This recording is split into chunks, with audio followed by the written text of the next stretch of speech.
Cruiser Transfer Case Rebuild Series. In this part, you're gonna watch George finish the assembly of the transfer case. Let's get back to George's Valley Hybrid shop in Stockton, California and finish this job. Okay, at this point, we can prep the main T-case housing or front half. First thing we want to do is install the input seal. This input seal is actually the identical seal as a transmission output seal. So when you look at this input gear, which basically rides in the case right here, then you have a seal in the transfer case like this, and then there's another seal in the transmission like that. This area is actually open atmosphere. If you look on the back of the transmission at the bottom here, there's a little cutout. So there's air in here. There's no fluid here. There's fluid in the transfer case inside here, and there's fluid in the transmission, but not in the cavity between the two. Typically, when we sell a rebuild kit, we always ask people if they want a transmission output seal as well. You figure a transfer case is 25 years old, transmission is 25 years old. So if you're gonna crack it open, it's a $10 seal. Put a new seal in there. That's one of the things that, again, we pride ourselves in, is that we know these trucks. So you don't just go online and click and buy a transfer case rebuild kit. You're welcome to call us, ask us for tech support, and we'll tell you little things like that most resellers probably have no idea about. Anyways, we keep these seals in stock. OEM Toyota seals, they're not expensive, super simple to change. If you pull your 80 series transfer case out, change the seal in the back of the transmission while you're at it. You literally pop the seal out, you put a new one in. You don't have to remove any other parts. Now, George, the reason why they have this little bit of a relief here is so if you do get a leak either from the transmission output or the transfer case input, if this void starts getting oil accumulated, it's going to drip out the bottom, letting you know one or both of those seals has failed, correct? Exactly. So you can tell it's failed, and you'll know what it is because one of them is ATF, here in the US anyway, since every cruiser is sold in the US. Oh, that's right. There are no manual transmissions. You know, Parts Manager Work has a manual diesel 80, which whole different animal, but we never got them here.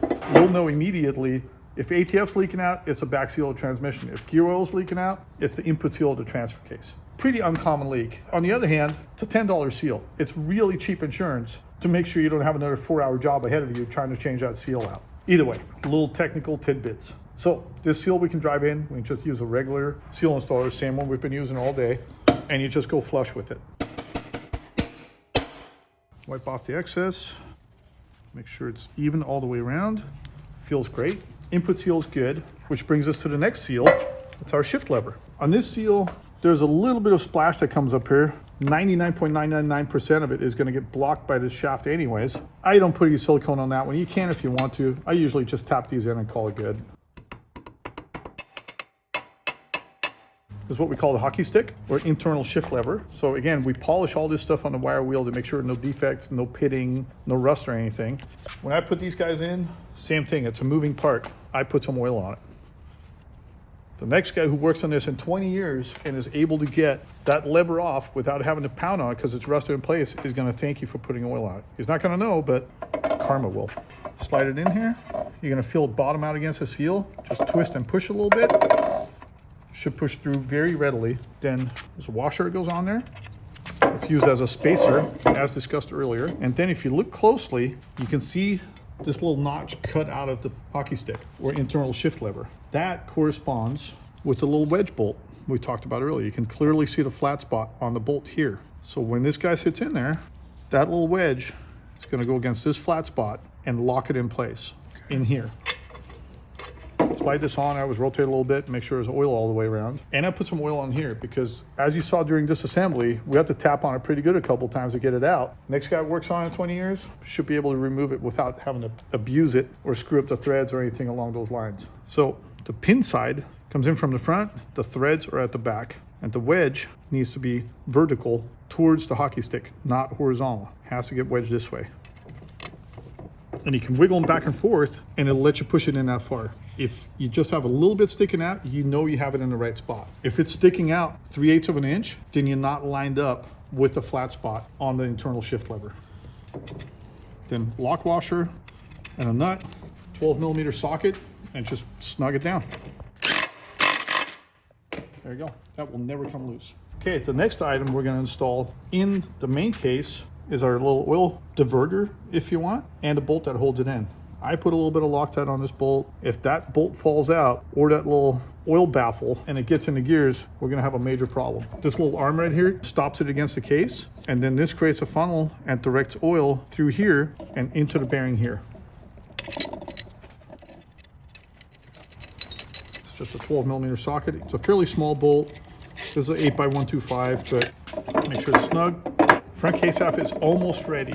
The only two things we have left at this point before we can mate the front extension housing to it is to install our bearing races again. You guys remember we used a bearing puller drift type thing to remove it, so we need to install this race and this race. Just like all the other ones, a little film of oil to help them slide in place. I actually put it on all three of the bearing bores because our input gear assembly is going to slide in here. Then I also put a little bit of oil into these two tubes here, or bores, which are for the two shift rails or shift forks. We want all this stuff to operate smoothly and freely. Okay, we have our two bearing races here. Luckily, none of the bearing races on this transfer case are identical, so it's really easy to figure out where they go. And they're all a very mild press fit. So if you try to put this one in here and it just falls in, we know it's wrong. Fits perfect here, way too loose here. If you get confused, they'll only fit in one spot. And you can kind of start them by hand a little bit, but these are somewhat of a press fit, as you saw when we removed them, so you have to tap them in by hand. If you don't have the perfect size driver, you can use a fairly universal driver like this one and just work your way around. And just gently tap them at first to get the race started and work your way around and drive it down. There you go, that one's down.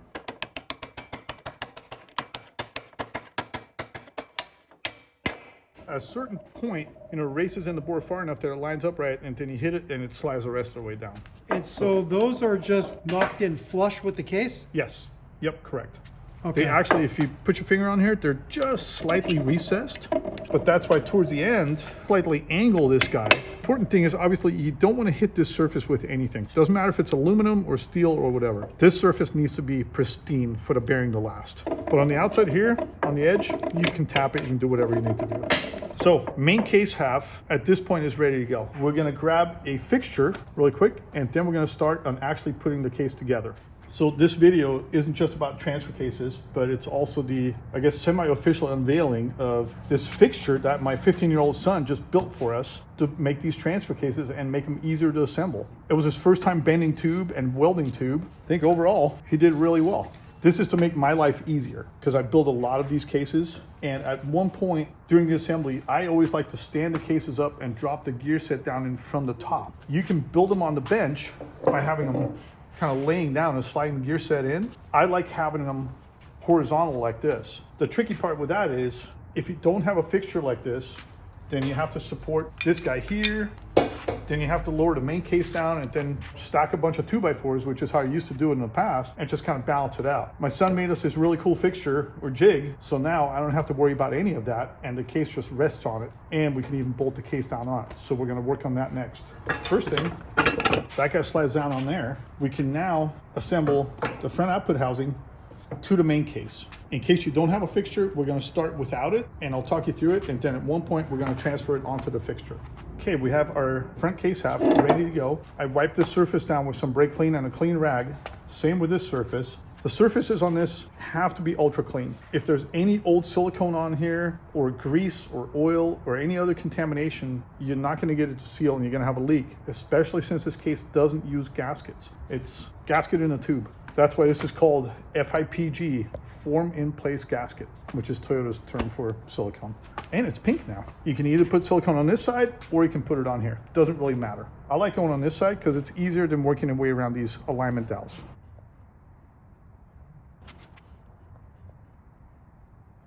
We have our main case half ready. We have our front output assembly ready. FIPG is installed. I like to lay out all my bolts so I know what I'm working with. I like to clean my bolts, probably more than most people do. It gives me peace of mind because I know that I have everything I need. I know they're all in good shape. I know where they go and I'm ready to build. This shift rail needs to go through this bore, and the front output shaft obviously needs to go in here. If you're not careful, this guy can and will slide out of there. So sometimes it's easier to stand this up and just come in here. We put a little bit of oil in the bore for the shift rail, slide it together, and it'll slide until it hits the alignment dowels. I'll pull this back out for a sec. These two alignment dowels. That's what keeps everything concentric. Then the bolts clamp everything together. So it'll let you slide it on until those dowels hit. Those dowels are fairly snug fit, not a press fit, but they don't just slide in there. So usually it'll go to that and then stop. And that's perfectly fine. At that point, you can stand the case up. We have the front output drop down onto the main case. Everything lines up. We're gonna grab 6 bolts. You're gonna notice there are different bolt lengths. These 5 shortest ones are for the little rear extension. The long ones, or these kind of intermediate, go around the case half. The longest ones go around the case half also. And then the next shortest ones here, 4 of them hold the rear case half to the main half, and these 6 hold the front output housing on. We know this bracket needs to go on there, so we're gonna grab that first so we don't forget it. Goes in the top hole over here and keep the harness out of the front drive shaft. Then the other bolts drop in there. You don't have to put any Loctite or anything on these, because ultimately when these 2 case parts get squished together, the silicone squishes it and then gets squished into here, and we'll retain the bolts for you. 14mm socket. And again, I just work my way back and forth. Zigzag pattern from the middle out. You can see the silicone squishing out. You don't need a whole lot. There you go. That's all there is to it for the front housing. At this point, if you don't have a fixture, you can build a case pretty much laying almost identical to how it would sit in a chassis. So you would take your case, sit it on a bench like this, and you can slide the gears in, you can slide the rest of the cluster in, you can put the rear case half on and everything else. When we get to a certain point, I'll show you why I like to have the case standing up on the fixture, which is what we're gonna do right now. You don't necessarily have to bolt this down. We could put a couple of drive shaft bolts in here, but just gravity will hold it down. We're gonna put a couple bolts in here loosely just to keep it from rotating or sliding off. There you go. It's literally the first time we've used this fixture. We tried it with a mock-up case. Some built it, we painted it, ready to go. Are you going to put your son into production making these? If somebody really wants one, they can reach out to him. I'll put you in touch with him. I'm sure he'll be more than happy to build one for you, because he likes pocket money, especially since he's going to get his license. Literally next week, he's getting his permit and he's going to start driving. And just like most of us, he's got to pay for his own fuel and insurance. So there you go. You can help him get a tank of gas, I guess. Okay, we now have our semi-assembled case in the jig. Next thing that needs to happen is we need to drop the entire gear set in. I prefer to install the output cluster and idler cluster at this point. We went through the assembly earlier. Now we have to pretty much just mate them together more or less. You roll them together. Usually I have this one laying on the bench. Again, I like doing it on a rag so nothing rolls around or gets chipped. You can lay this guy down, mate up the teeth, and stand it up this way. Then at this point, I put a little bit of oil on each one of the bearings. And I put some oil in the groove here on both sliders where the shift fork rides. The bigger opening goes on the bigger cluster, smaller opening on the smaller cluster or idler. So you can start on this side and then just rotate it over. You have to make sure the sliders are lined up. They should move fairly freely. And then it just sits in place. You don't have to worry about what position the rail is in at this point, or the fork, if the gears are perfectly aligned. All we're trying to do is get these somewhat loosely mated together. It's a pretty heavy assembly, so careful when you're handling it. I like putting a little bit of oil on the shift rail because that is going to slide into the case. We'll put some oil in the case bore so I can show you where it goes. This is our second rail. We put some oil in here earlier. You can tell this shift lever is going to actuate that fork and rail. This is the other rail that we already installed. Again, you can see the little teeth right here. That's where the servo gear is going to come through here and then turn that rail. So this moves up and down. The rail moves around fairly freely. So before you drop the gear down in, you have to rotate it to a position where the gear can line up. It's easiest to do it now before the gear assembly is in there. I'm trying to do this one-handed. Here we go. That'll allow the gear to drop down in there. You can always reach out through this hole and manipulate the rail a little bit also. But once the gears are in, it's not the easiest thing to do. Last chance to get oil in here. So again, put a little bit on these gears, a little bit on these bearing races. And obviously we're worried about having too much oil in there and then contaminating the surfaces or getting on the silicone before it has a chance to dry. You just need a thin film. So in order to show everybody how to build a case like this without a fixture, we're going to install the gear set into the case now on the bench.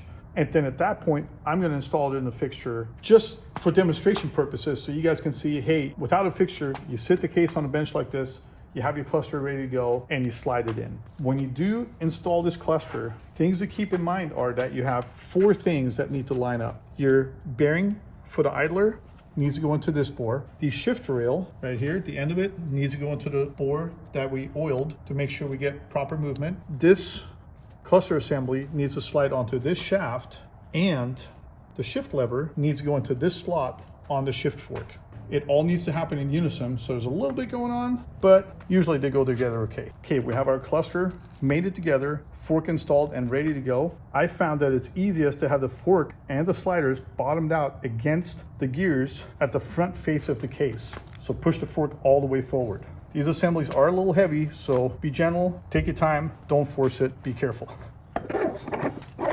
We're on the main cluster, that's first. Then we're gonna slide in and get the rail started. That's next. Then we're gonna watch the shift lever go in. And then our idler cluster should slide in place. Went in like a charm this time. Sometimes they fight a little bit, sometimes they go in okay. You should now be able to move this fairly freely. Means everything worked out great. Okay, we now have the case sitting on our fixture. Again, you can do this without the case. Just imagine it laying on the bench the way we had it when we slid the gear clusters in. Next component to go in, our input gear assembly. Just like the rest of the parts, oil on the bearing. We already put some oil in the bore where this bearing's going to end up, but we also want some oil on this seal because we want the input shaft to slide through there without trying to fold the seal backwards and damaging it in any way, shape, or form. So some oil on here also, just to help it slide in place. This is nearly as heavy as the other gears. Just come in, get your gears to line up, twist it a little bit, wiggle it, and it seats down in there. You can also take a look from underneath where it sticks through the case and see that our seal is nice and even all the way around. So the seal was not folded backwards. Everything's doing what it should be. Everything turns very smoothly, no excessive drag, and no tight spots. These transfer cases don't use gaskets, they use silicone. So it is crucial that the mating surfaces are spotless. Even though these went through the solvent tank and the parts washer and then we hand wash them, no matter what, right before I apply silicone, I take a little bit of brake clean and I clean these surfaces one more time. Because chances are we touch the surface while we're dropping the gear sets in, or while we're installing a bearing race or a seal, or even just handling the cases. So I like wiping all the surfaces down one more time just to be 100% sure that everything is squeaky clean. You'll see that I have a zip tie on here. We build at least one transfer case and or transmission every day. So sometimes we might have 5 of these transfer cases torn apart at one point. And in order to keep everything straight and make sure that we're not mixing things up, we use different color zip ties on cases. This particular case used black zip ties. We have 10 different color zip ties. So all the case halves, the gear sets, shafts, everything gets a zip tie put on it. So everything stays matched together. And then on our build sheets, we even write black zip tie. We have anywhere from 10 to 20 units torn apart. So in order to keep track of this stuff, we came up with our zip tie system. That way anybody can walk over there, and if I tell them, hey, we need to work on the yellow zip tie case, they can grab the case and the hardware and everything else. Most people don't have to do that because they're not working on more than one at a time. Rear half, surface wipe down, this surface wipe down. We're gonna put some oil on everything that needs to slide in place or needs lubrication. All 3 of the bearings, and the shift rail because it sticks through case right here. When we're cutting the cases, we chatted about this for a second because we have to cut into this boss. So that corresponds with this shift rail. And ultimately, it's going to slide in there like so. This is just for demonstration purposes. We still need to put our silicone on.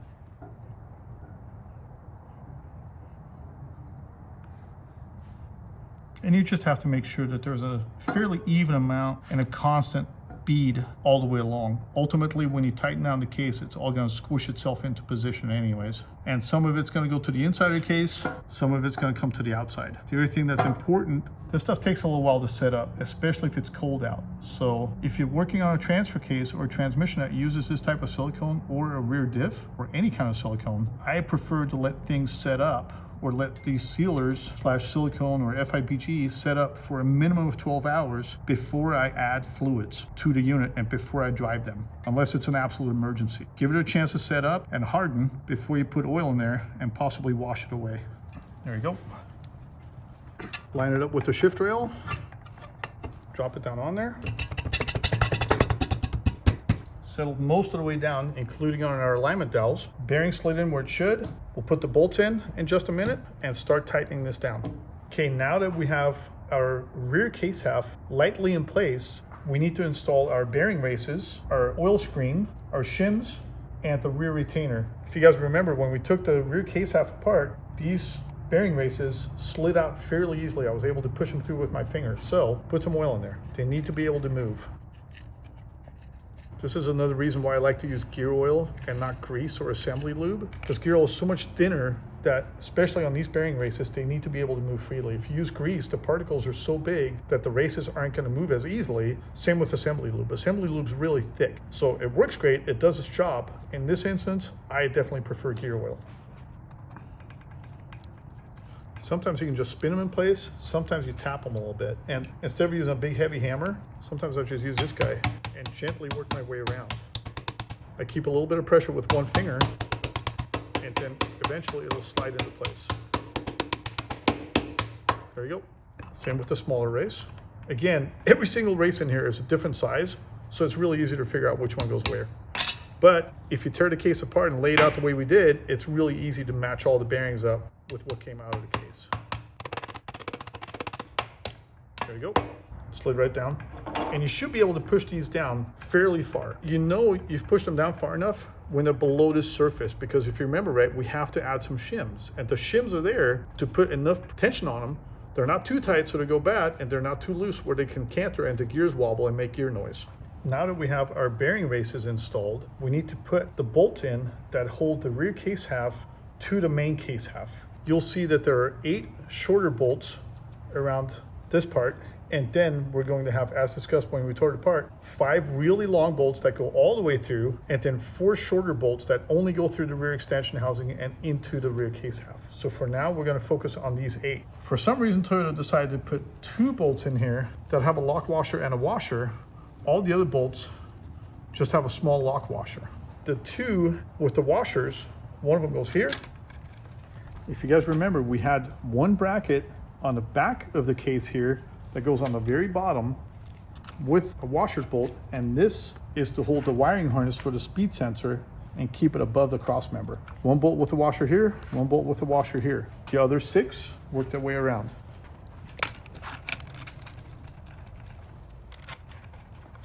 Again, these are all 14s.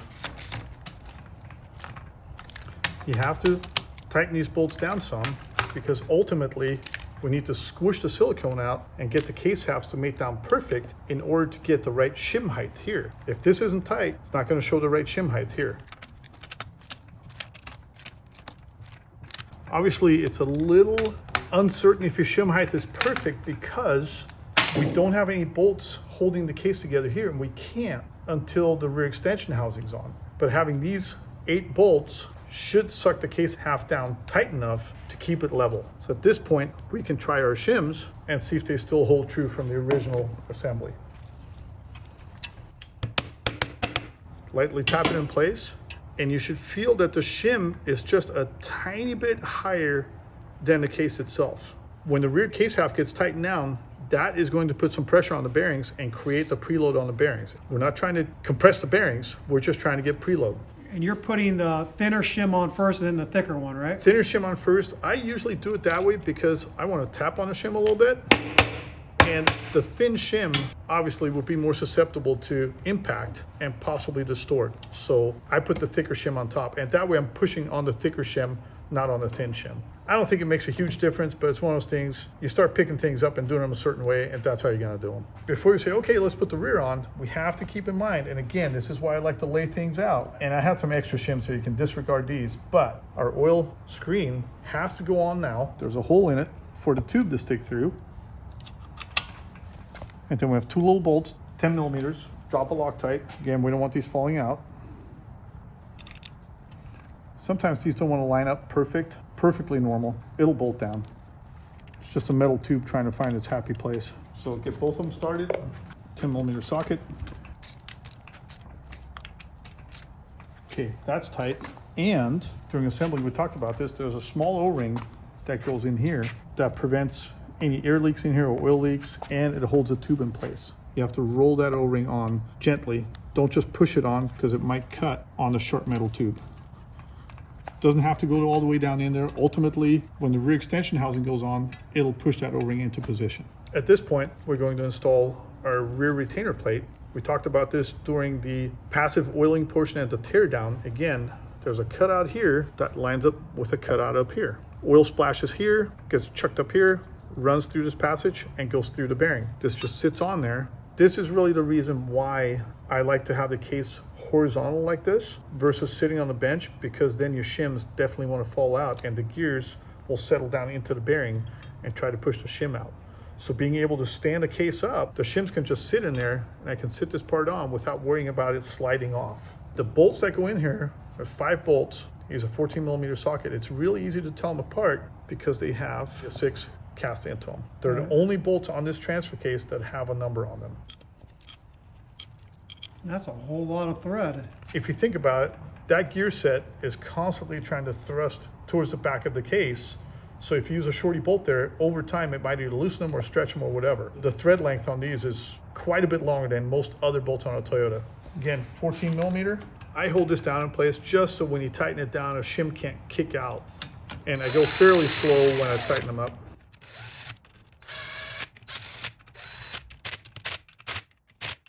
The tricky part becomes that we do want to check our preload. Since with this jig, we cannot turn our front output, we can't turn this flange, we pretty much have to reach in and shift the transfer case into 2-wheel drive since we have a part-time kit. So if you remember this hole where the gear goes in, as long as we have the little teeth lined up in there, we can now take our little gear, put some oil where it pivots in the case and where the gears make contact. Should be able to install the gear. I'm gonna look down through here and see if it's lined up. There we go, now it's all the way in. If I turn this gear, I can go from right now 4-wheel drive. By turning 90 degrees, I can be in 2-wheel drive. So we're engaging and disengaging the front. If you have this laying on the bench, then you don't have to worry about this flange not being able to turn. One of the downsides of having a fixture like this. Nothing's perfect. In my case, I found a way to make it work or figured it out. What we're gonna try at this point, we're not worried about the preload here. We're worried about the preload on this. So we're gonna tighten this down one more time. Then we're gonna take our rear extension housing because we need to be able to turn the gear set in here. We're gonna utilize the output shaft for that. So we're in 2-wheel drive. It feels nice and smooth and even pressure. There's definitely some bearing preload, not too much. So we know that the preload here is exactly where we need it to be. And you don't measure that with anything? You can, if you look in the FSM, there's actually a way to put a fish scale on the little studs on the output and see how much preload you have. I've built enough of them, I go by feel. And it's one of those things, it's like checking your wheel bearings. You know, how much preload do you really want? How much preload do you need? So at this point, our preload feels good. I'm going to take these bolts back out because ultimately they need to be Loctited also. And I do want to put a set of micrometers on here to see if our shim pack here protrudes above the case a little bit. So we're going to have a little bit of preload. And if we have the same stick out on this without the shim pack being tightened down by the rear retainer. I realize this is a huge variable and a lot of people are going to be a little confused by this and say, hey, how do I know if I have enough preload or not? So easiest thing to do when you have the rear bearing retainer removed, the shim itself needs to be taller than the case because you can only push it down so far with your fingers and really not create a whole lot of preload on the bearings. With all the threads and all the mechanical advantage from them on the bolts, you can then create preload. So you want protrusion on these shims and these shims. So at this point, I always double check my shim height and I want to measure the height difference between the top of the shim and the case for the output and for the idler here. So I'm going to put my micrometer on here. I'm going to rest it on the shim and measure down to the top of the case. This one is 0.36 millimeters. This one is 0.38. Now, just to help you visualize what's going on, we're going to take these shims out and then measure the depth of the bore without the shims. So if I measure from the case down to the bearing race now, I get 2.39 millimeters. So this is basically 1/10 of an inch inset right now. We're going to add shims. The shims are 2.68 millimeters, which then means that this surface is actually going to be taller than this one. So when we put a rear retainer on, it's going to put pressure on that bearing race and create our preload. And that was measuring in millimeters, right? Yes. So that was 0.3 millimeters difference. Correct. The shims are sticking above the case by 0.3 millimeters, both on the output and on the idler. So I can see people having some questions about this. So with 0.3 millimeters of shim stack sticking above the housing at both of these locations, that should give you a good preload for the bearings. 0.3 millimeters is equivalent to 12 thousandths. So according to George, that should be enough to give proper bearing preload and you should be good to go. So we need a little bit of stick out. In this case, like Tim just said, either about 12 thousandths of an inch, 10 to 12 thousandths of an inch, which is about 0.28 to 0.35 millimeters. So at this point, rear retainer can go on, cut out for the oiling galley here. I put a little bit of Loctite on these bolts.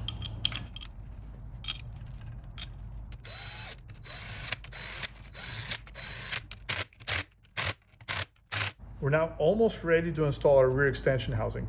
Hardest part's over. We've got the gear set in, we have our shim stacked in there, extension housing needs to go on, rear cover plate needs to go on, a couple of snap rings, and then we're pretty much ready with the build. Once again, we're gonna put more oil on this thing. It's gonna be drenched by the time we're done with it, on the inside anyways. So this is the very end of the idler shaft. So I like to get a little bit of oil in that bearing now that we have our preload set. Same with the output bearing. I wanna get some oil into the oil drive. Is our little key that we used earlier to test our oil pump. Put some on the hex shape also. And just because I always put a little more on the shift rail where it sticks through the case. You have to be careful though, because ultimately this is where your silicone goes. This is where your oil for the shift rail goes. So don't get any oil on that surface. Now we're ready to install our rear extension housing. So we're gonna clean this surface up. While we're at it, we're gonna clean the surface for the rear cover plate, and then we'll drop the rest of the components on.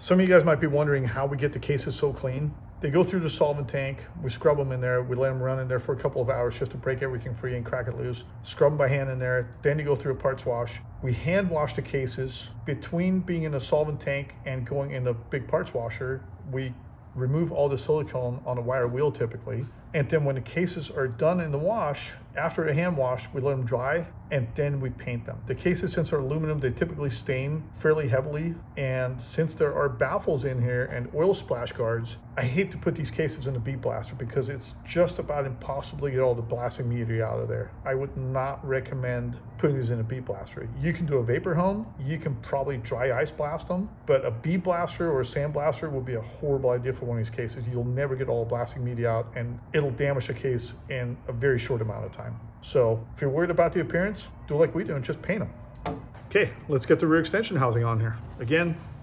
FIPG. If you get it too uneven, you can always just smush it around with your finger and try to create an even surface. It takes a little bit of practice. Doesn't have to be beautiful. It just has to work well and seal the transfer case.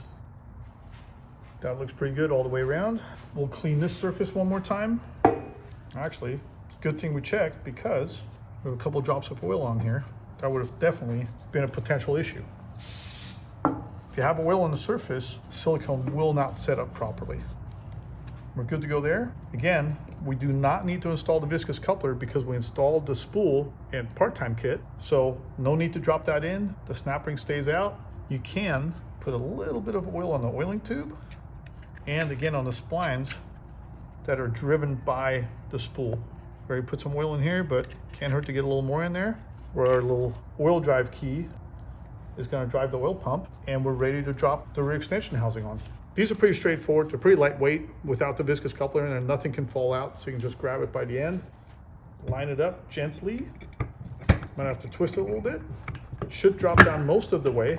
And you have to make sure that your oil pump little hex drive is lined up. If it wasn't lined up, then the case would be sticking up a little further. So it feels nice and smooth, even resistance. We can gently tap the case down. Shouldn't take a lot of pressure at all. Work your way around, let it settle in, try it again. Feels really good, nice and even. So at this point, we can put the rest of our bolts in. There are no more brackets that need to be attached. So the 5 long bolts go around the circumference and go all the way through the rear extension housing, center plate or rear case half, and into the front case half. And then we have 4 slightly shorter bolts, and these are shorter than the bolts that hold the case halves together because they're only going through the rear extension housing and into the rear case half.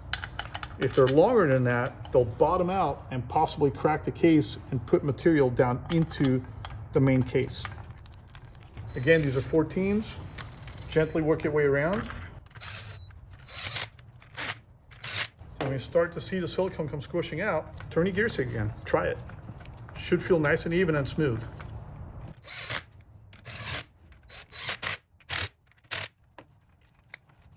Now tightening it down, you definitely notice that there's more preload because at this point, we're also preloading the idler gear assembly. So not only do we have preload on the output cluster, but we now have preload on the idler. So a little firmer, but nice and smooth and even, which is really what we want to see.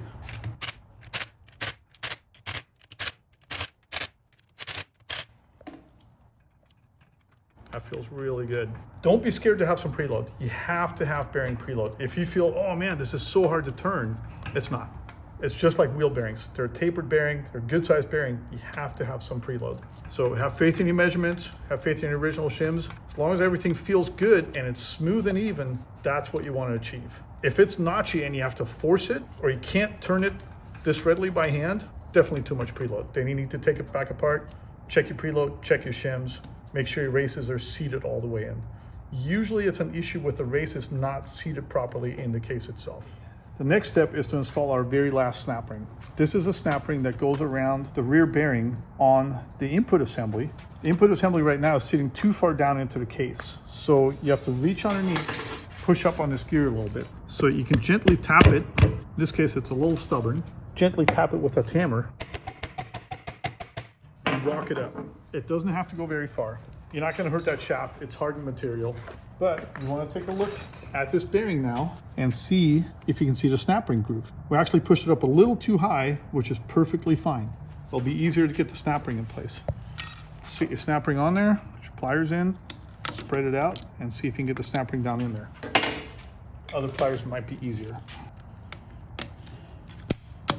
There you go, snap ring's on. Now you can gently tap it back down and let it bottom out. This is what keeps that gear from moving back and forth. So the snap ring keeps it from going forward, then this rear cover, these little standoffs, and this surface keep the bearing from going backwards. So by putting this cover on, it locks that bearing in place and keeps that gear assembly walking from back and forth. Same thing as the others. We already cleaned the surfaces. So a little bit of FIPG, cover plate. If you remember when we took it off, one of the bosses had the little extra lip on it for us to use a drift to knock it off. That was at the top of the case.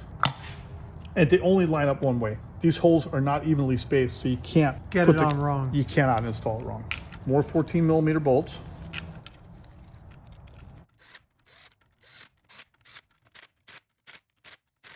When you're working with FIPG, ultimately, when you look at it after everything's tight, you should have a fairly even bead of material squishing out of the sides. As long as you see that, you're good. You know you're gonna have good seal all the way to the outside of the case. Since we put the bead in the middle of the housing, you know it's gonna protrude the same amount towards the inside of the case, so there should be excess on the outside and on the inside of the case.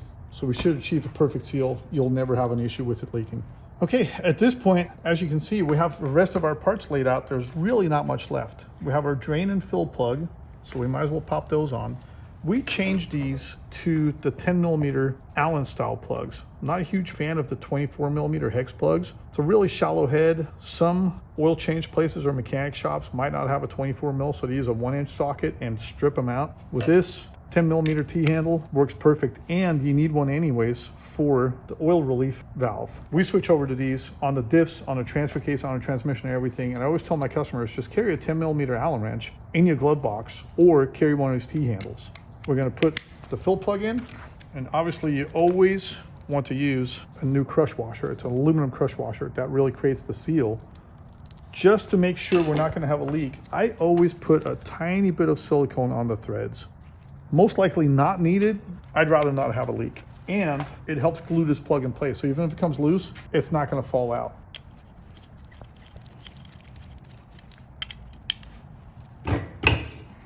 Again, it's an aluminum crush washer. It's aluminum on purpose because it needs to be something soft, so when you tighten that plug, the smooth surface that it sits on and the plug will squish that aluminum into position. That's what creates the seal.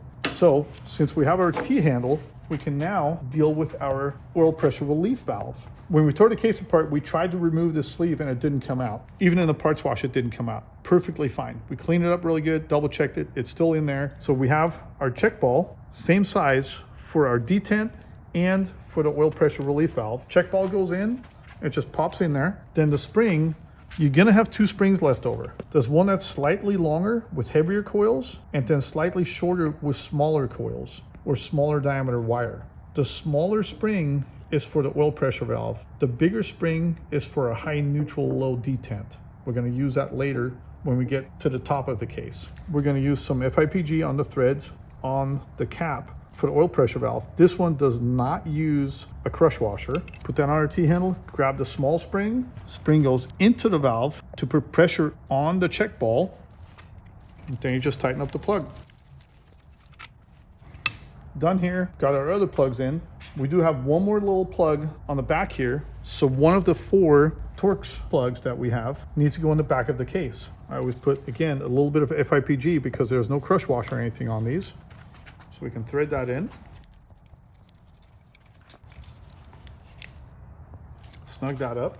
Then the only other thing we have left to do on the bottom and rear of the case is a Speedo. Just like everywhere else, I like to clean out the bore where the Speedo slides in case there's a little bit of paint or grime buildup or whatever. Then get a good look at it. Make sure the surface looks clean and even, no gouges. If you look close, you can see the Speedo gear in there. The drive gear, you can see all the little grooves. One of the things we've run into with the rebuild kits is for some reason, and we've talked to the manufacturers about this, and it's across the board, that they do not include the little hat seal that we fished out of this housing with that little hook, and they don't include the Speedo O-ring. The sumo gears are supposed to come with them from the next batch on. We always make sure the customers have them, so we include them with the order. So O-ring, I like to roll my O-rings on. They'll pop in place. And then just to make sure they're not twisted, I push it with my finger and kind of create a wave that goes all the way around. So if the O-ring is twisted, it can unwind itself.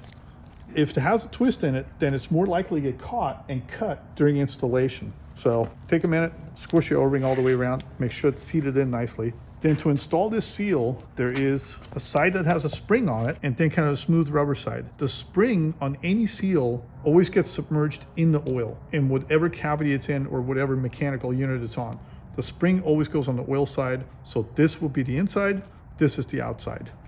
This is the outside of the Speedo assembly because the Speedo cable or speed sensor screws on here, the gear is gonna come in from this side. So oil on this side, outside of the T-case over here. It's probably hard to tell, but this Speedo housing has a little lip at the base of it. I'm actually gonna clean this out a little better so we can see it better. If you look at the Speedo housing closely on the bore, you can tell that about an inch from the surface, there's a small shoulder and then the bore diameter is a little smaller. That's where the seal ends up. To get it in there, easiest thing to do is find a deep socket that just barely fits in the housing. You want a little bit of play, but not too much. And you'll be able to drop it down, pull it back out. You can tell, okay, it goes that far in, but it stops at the shoulder where the seal is supposed to be. That's how I install my seals. I take a socket, I put the seal on here with a spring at the top, then I slide that into the Speedo housing.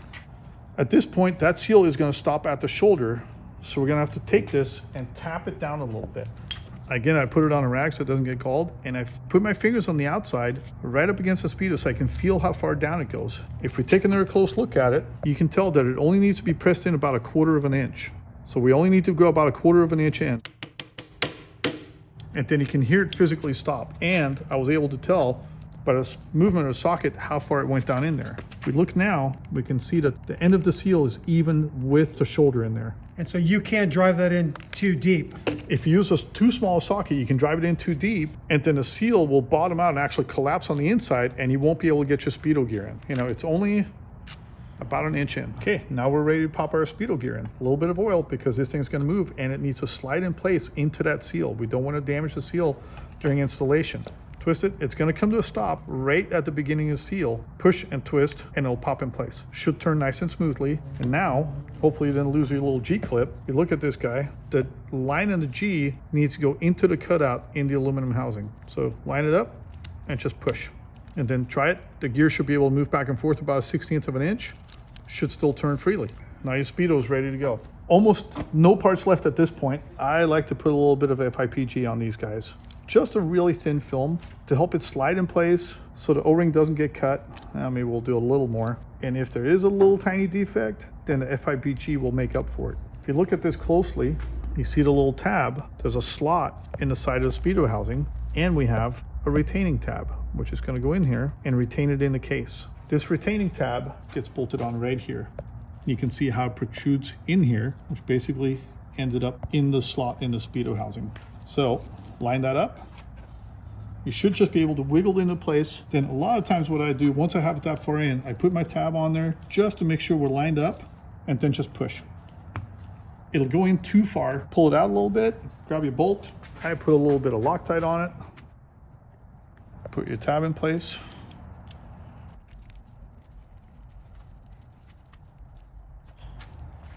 It's a 12 millimeter, doesn't take much. Tab moved a little bit, that's perfectly fine.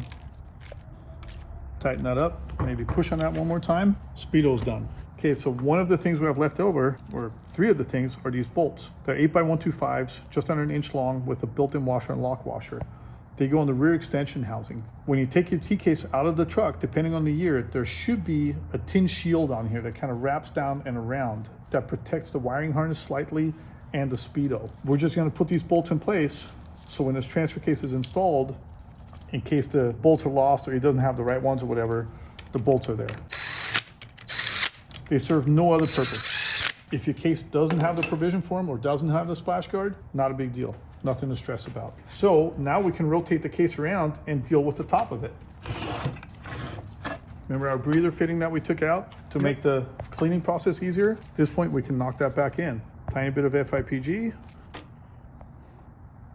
We have our little breather fitting. We put a little bit of FIPG on the sleeve part that presses into the top of the case. Top of the case is right up here, so the top of the transmission. Our breather's at the top. Line it up towards the transmission and just gently tap it in. Doesn't take much.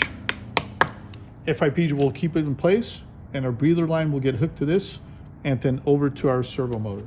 Okay, at this point, all we have left over, other than our electrical components, is our detent ball, spring, and plug, and the other two plugs. These plugs interchange along with the one that we already installed at the rear of the transfer case. So you don't have to worry about which one goes where. All four of them are the same. Again, small amount of FIPG. We'll start at the bottom and work our way up. There's no pressure behind these. They're just access plugs. This plug is under your servo motor, so we already installed the gear. Now the check ball, then the spring, and then the plug. Again, I put a little bit of FIPG on here. There's no sealing quality needed here, but it'll help keep that plug in place so it doesn't fall out. And then one last plug.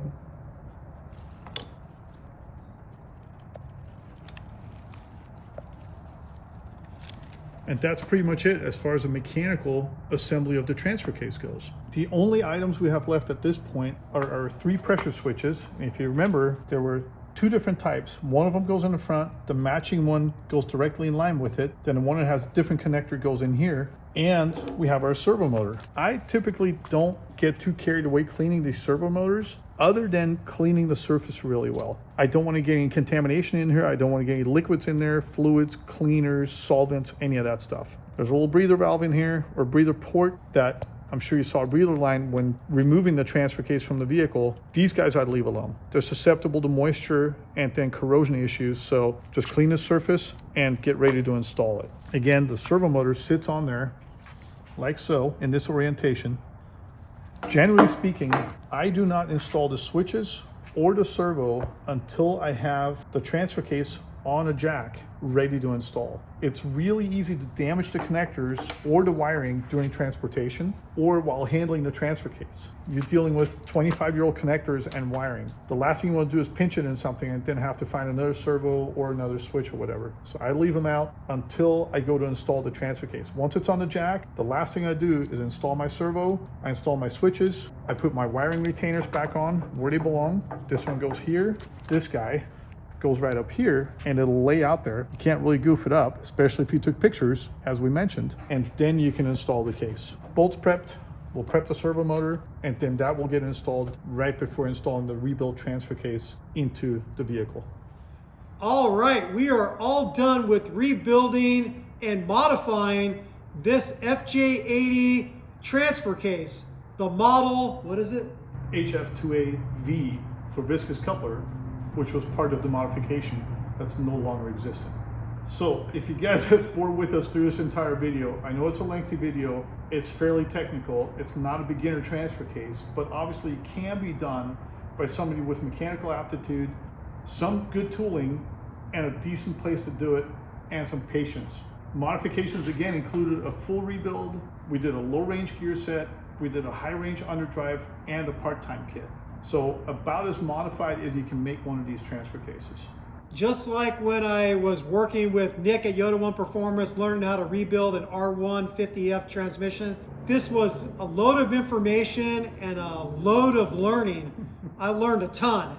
And I really want to thank Georg for being willing to take time out of his busy schedule to share this tech with you, the do-it-yourself Toyota mechanic. Georg gave up some of his time, I gave up some of my time, so we can bring this video series to you so you can learn from it also, and then tell your friends about this video if they have a Land Cruiser and they want to do this very cool and functional upgrade to their FJ80 transfer case. As Tim said, this is all about sharing information and building our community, making it better, making it stronger, and just teaching people. It's how you learn. A lot of this knowledge has been passed down to me, passed down to Tim.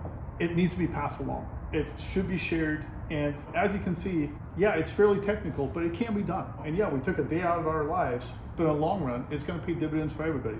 It's our way of giving back to the community that supports us. Yeah, we make our living by working on cruisers and selling parts, and we have everything in stock to do these. But on the other hand, we're thankful to have you guys as our customers and friends so we can do what we'd love to do for a living. And I hope you guys get enjoyment and great use out of this information, and hopefully out of your transfer cases, which the low gears are an absolute game changer. We've done probably a couple hundred of them, and I've never had a customer say, I shouldn't have done that. Most of them say, dude, that is the first thing I should have done when I started going off-roading. Instead of buying the rooftop tent and the bumpers and the lighting. Let's weigh it down even more first. Hopefully our friend Bill will get tons of enjoyment and time and use out of this and take his cruiser places and be comfortable in it where he might have not gone before. Tim, thank you for coming down. I appreciate it. I appreciate working with you, and I'm looking forward to working with you guys again. Yeah, the feeling is mutual. Thank you, Georg. Thank you so much. Thank you guys for watching. And with all that said, we thank you for watching Toyota Time with Timmy the Toolman and Sean, and special guest Georg, who owns Valley Hybrids and Cruiser Brothers in Stockton, California. Thank you for watching. Thank you for subscribing. If you haven't subscribed yet, what are you waiting for? Click on that subscribe button and also click on the notification bell if you'd like to be notified when we put up new content on our channel, which we are always putting up very cool content like this video series on our channel. So subscribe right now. Find us on YouTube and Instagram and Facebook under Valley Habits or Cruiser Brothers as well. We don't have cool videos like Tim, but we're working on it. And after watching this whole video series, if you think this is something you don't want to tackle yourself, contact Valley Hybrids. Their office staff will help you get your order made, and you can get one of these modified transfer cases shipped to your house, and you can install it and then ship yours back for the core charge, and you're going to be a happy four-wheeling Land Cruiser owner. Bye-bye. Happy wrenching. Sick mods. Bye. That's good enough. Done. Done. Cut it.